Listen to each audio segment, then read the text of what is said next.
country where we have the highest number of poor people in any nation, 87 million, and growing 6% every minute. Our country today has the highest number of out-of-school children in the world. Our HDI has dropped from 152 to 157. Our global competitive index has dropped from 124 to 127. In terrorism, we have moved from 7 to number 3, just behind Iran and Afghanistan. Our inequality have worsened. Our misery index have worsened. Our stress index, we are now 148 over 149. If you look at all this, it hints on 2 things from studies, and that is on education and unemployment. Our unemployment have moved from 24, as you know, to 40 today. The more you can invest in education, the better your economy. That shows we're not investing in education. In issue of unemployment, which has worsened, that millions of our children out of listen, and you can see from a study that there's a straight link between SMEs and growing your economy. And we're not supporting on SMEs very well. If you look at what China has been able to do with SMEs, SME in China is contributing 60% of their GDP. And 60% of China's GDP is 7.2 trillion, which is 18% of Nigerian GDP.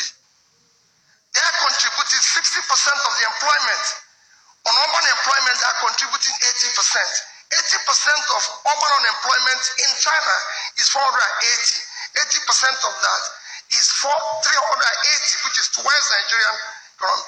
China today, using the same SME, is guaranteeing 10 million jobs annually.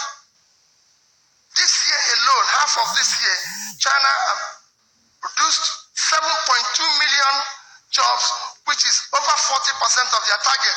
Within the same period, Nigeria lost 4 million jobs. So we need to re-kick this and have a better focus on how we can create jobs. As long as we don't create jobs and have the number of unemployed youths in their productive age that we have today, we're going to have crisis. That's why we have issue of insecurity, issue of instability. All sorts of things we're witnessing today is because we have not been able to create jobs that other countries are creating with effortless ease. And I know that Atiku Abubakar Obi presidency can produce jobs, which is the most critical. Thank you very much. Thank you. Candidate of the PDP. And we have seen vice presidents fall out with their principals. And should this happen to you if you win forthcoming election, how would you handle it? Well, I assure you that won't be the case. Because like it's clearly stated, the vice president have a role, and the role of the vice president to me is most critical role, because we're talking about the economy of this country. The main problem of this country today is its economy. The economy is on the knees. And because it's not working, it's not creating jobs, it's not doing anything, the vice president is in charge of rigging this economy and rebuilding it to where you can create jobs, to where you can be able to ensure that there's financing in various areas of our government. The vice president is in charge of, for example, debt management. Today we have virtually at a level where our debt is unsustainable, because we are using over 50% of our revenues to service debt, which means we don't even have enough to be able to do infrastructural projects that is highly needed in this country. Today, your country is owing about 22.7 trillion, $80 billion. And we need to do more, and you can't even find the money to do it. So the vice president office is critical. That you're not today part of G20, you're not part of BRICS nation, even the mint nation where you are, is because you have a poor economy. Because if you look at the BRICS nations, every other government there, Mexico has a GDP of over 1 trillion and per capita of over 8,000. Turkey that is there has a GDP of 800 billion and per capita of over 10,000. Indonesia has, and your own is low. So the vice president has a role to build the economy, to create jobs, to be able to make the country work. So it's a critical role. In falling out with the president, if you're doing the right thing, you can't fall out with anybody. I can assure you of that. If you continue to do the right thing, because the vice president who chose you for a reason. He knows that you have something to deliver. So you're not there. You're there to be loyal to him and serve Nigeria faithfully. So I don't see where there's a problem. I can tell you I've never had any issue with anybody in government, and it won't start with this, because we will together start making Nigeria work again. Thank you very much. Candidate of the PDP. Now, closely related to that question is the fact that the aggregate investment in Nigeria in 2018 is put at about $60.8 billion. Only 13.6% of our GDP. It has never gone above 16% in the last 10 years. Now, why have we failed so woefully? And what are you going to do differently as a government? If you look at our economy, aggregate investment is not where I'm going to look at. Now look at the shallowness of the economy, starting from everything. If you look at, let me just use one thing, your capital market. Your capital market today is only $30 billion. Just lost $2 trillion anyway, about almost $8 billion in the past 1 year. But look at it, South Africa is $900 billion, the second economy in Africa. That shows the shallowness of your economy, because what you're doing is that you have a government that is trying to do what it's not supposed to do. The role of government is supervision and create the support and the guarantees that will enable private sector to drive the economy. So that investment needs to triple, because it's even low compared with your, that's why your size of your economy is very shallow. So for us, and that is why it's not creating jobs. That's why you have the level of unemployment you have today. So if you're talking about how to drive up the investment, if you look at everything that's been done, is that you need to look at the overall economy, regig it properly, where the private sector will drive the economy, there will be more investment. A lot of people, your banks today, all the loans they're giving is about 15% of your GDP. When other countries are doing 50, 100%, China alone is doing 250% of their GDP. And you will have 1 minute. A candidate of the PDP indicated, right, please go ahead. But let me clarify again what I said when I said fighting corruption is not an economic policy. It is not that you can't fight corruption, but you can fight it more aggressively while addressing economic issues. For example, in 2015, unemployment and underemployment was 24%. Today it's 40%. In 2015, we attracted $21 billion in foreign direct investment. We attracted only 17 last year. We attracted only 12 last year. That means it's going to, our GDP was 520 in 2015. Our per capita was 2,500. Today it's under 1,900. If you look at our stock market, it's lost over 2 trillion in 1 year. So that is not any policy. You're not creating jobs, you're not doing the right thing, and you're just fighting corruption. You can't shut down your shop and be chasing criminals. Thank you very much.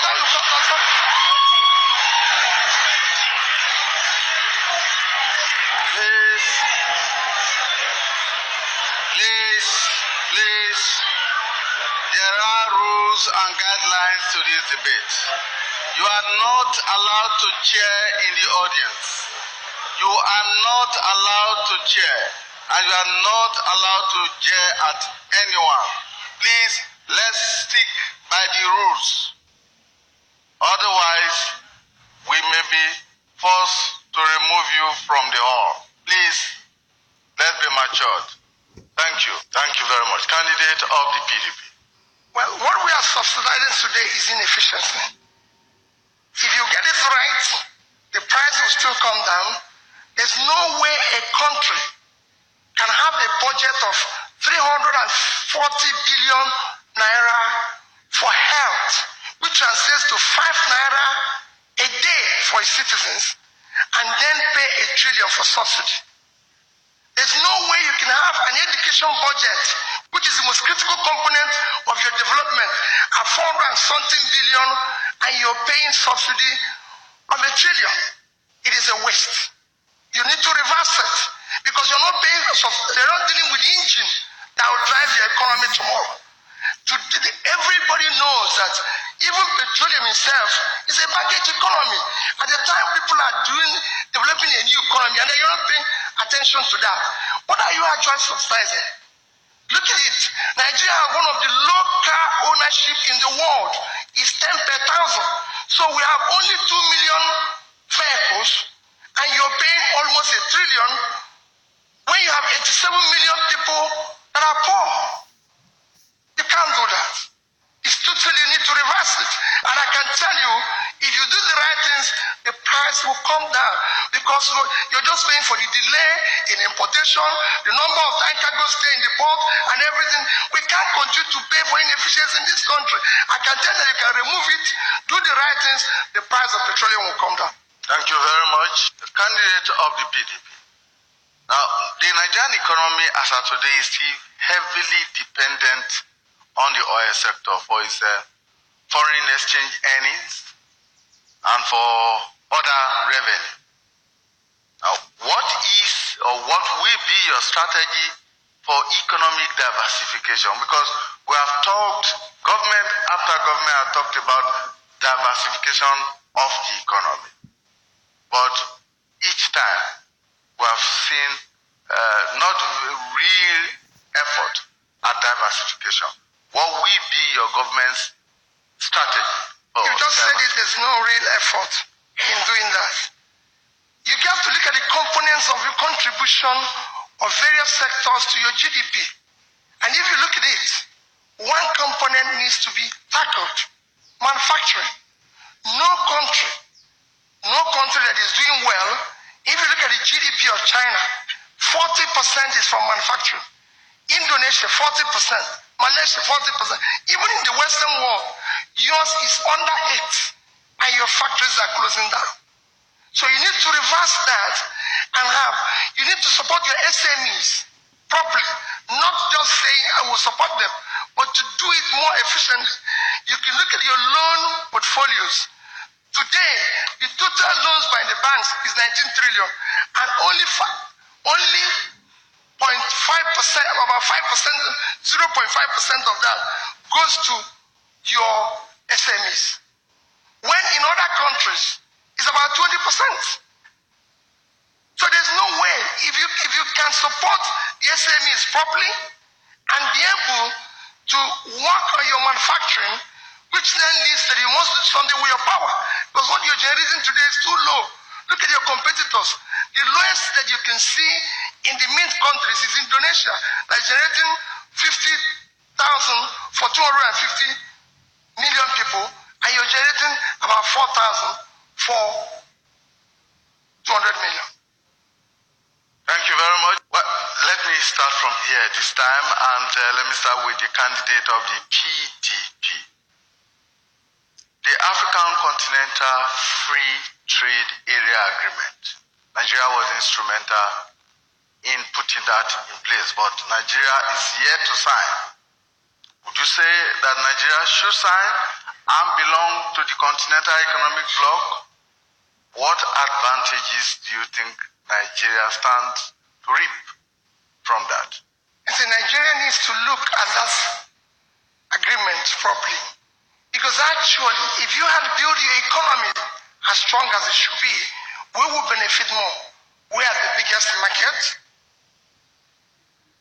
Yes, you think about people bringing in their goods here, but considering that the resources of the human resources of this country and the entrepreneurial spirit of the average Nigerian, we would have been able to build facilities, manufacturing facilities that that will drive export, not just within Africa. African trade today is less than 9%. And if we get it right, it can go as high as 30% or 40%. The foreign exchange you're saying today you're not earning from oil. Oil line gives you 80% of your foreign exchange. When in effect, if you do the right things, you can have twice that coming from manufacturing. Other countries that don't have anything to do with oil are driving their foreign exchange earning all from manufacturing. So you have to look at the agreement, look at those things we're not doing well here, put them in place, and sign that agreement, because it's going to be a win-win for us. It's just that the manufacturer said, let's look at this. Let's know what is there for us. There's no way you can be part of packaging something and it gets to the stage of signing, you walk out of it. So what were you doing when you're part of packaging, putting it together? It doesn't make sense. Thank you very much, candidate of the PDP. Thank you very much. Like I said before, our government will be demand-driven, not supply-driven. That means you need to consult the people at the stage of planning, not at the stage of signing. You say, oh, well, we need to go and consult the people. We will do it before we get to that stage. Two, you don't need to fear about China's transshipment. That shows inefficiency. Labor is more expensive in China today than it is in Nigeria. In fact, we have 87 million people who don't have jobs. So if goods that are manufactured in China can leave China and you pay the high shipment, including duty clearing, and it's cheaper than what you manufacture, something is wrong here. So you fix it. And look at it, let me just give you an example. Just Apapa, to bring out goods in Apapa costs more than it costs to bring the goods from Europe to here. Thank you very much. Just transport. Thank you. Thank you very much. Candidate of the PDP, let me take you to the ICT sector. It is one of the fastest growing in the world today, and the power of ICT to transform the economy is not in doubt. What will your government do as far as the ICT sector is concerned? When you're talking about investment in education, in STEM, science, technology, engineering, mathematics education, that is the future. I've said it before that the more you invest in education, the better your economy. So we'll aggressively invest in education. I've done this even as a governor of a state, where I took a state from being number 28 to number 1. Because we know the value of education. I was the first to buy and equip all our schools with ICT. I understand what that is all about. Go to HP, I bought the highest computer ever bought by a government in Africa, 30,000. So I know the value. I know what it is today. Just look at one simple thing. The economy of Nigeria is $420 billion. South Africa is 280, that's 700. Egypt, that is number 3, is 250, 950. When Apple market capitalization is 1 trillion. So you need to invest in that. And it's shown clearly in the world that in 2020, you have 25 million STEM jobs available in the world. We will take ICT serious. We will invest in it. That's why I said you can't continue doing subsidy when you need to invest money in the future. You're driving yesterday. If you continue to do what we're doing, you're kind of investing in yesterday. Those who think about yesterday and today will miss tomorrow. We need to invest in tomorrow. And now we'll invest in ICT aggressively. That's what our government will do, and I'm sure that's what Atiku will do. Thank you very much.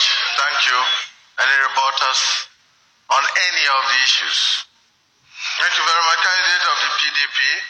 Nigeria's ease of doing business ranking is currently at 146 out of 190 countries, and there's been an improvement in recent times, yet this is not a very good ranking for our country and for our economy. What will you do to improve the ease of doing business if you get elected? Well, first to look at where your competitors are.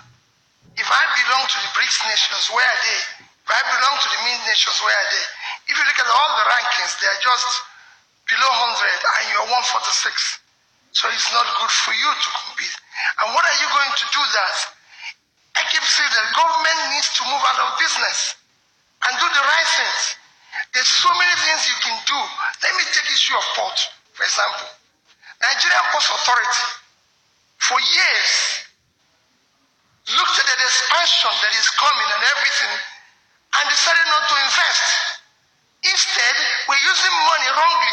Nigerian Ports Authority is the only port in the world that has an office, even guest house, outside this country of operation. They have a guest house in London. And that is the problem. You're not investing money in the business. And the reason why they're not investing money in the business is that the source of their money, the waste that is in government continues to drive their process. So you need to get these things to be more efficient by allowing them to get their money from the capital market. If the money they are using to operate today is from the capital market, they will become more efficient because they have monies, loans they need to pay back. They need new managers, and banks will be after them. Thank you very much. Thank you. Candidate of the PDP, what will be the party's foreign policy thrust? Well, will Africa still be the centerpiece of Nigeria's foreign policy? It will remain so. Because I believe that we're first Africans and we have a lot to gain and to offer Africa. And while dealing with other nations, making sure that our relationship is beneficial to our country and brings a lot of value in terms of security, in terms of our economic turnaround and everything that will help us to create jobs and help us to see that it will be a win-win situation. Not a situation where we now go around all over the world borrowing. We will go more to learn about what they're doing, because I believe that what they are doing will be more valuable to us to implement here than a situation where we're almost going to borrow everything from China. Thank you very much. Candidate of the PDP.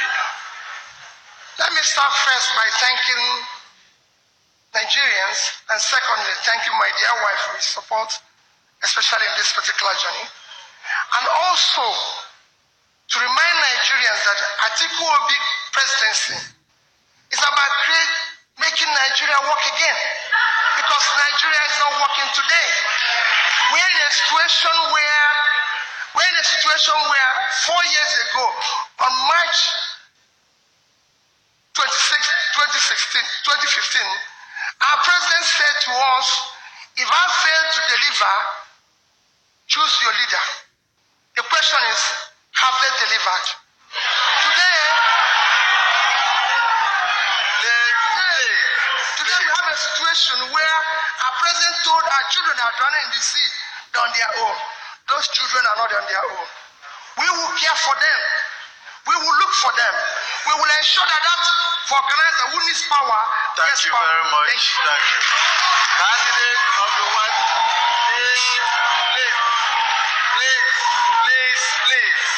please. The candidate of the People's Democratic Party, PDP, Peter.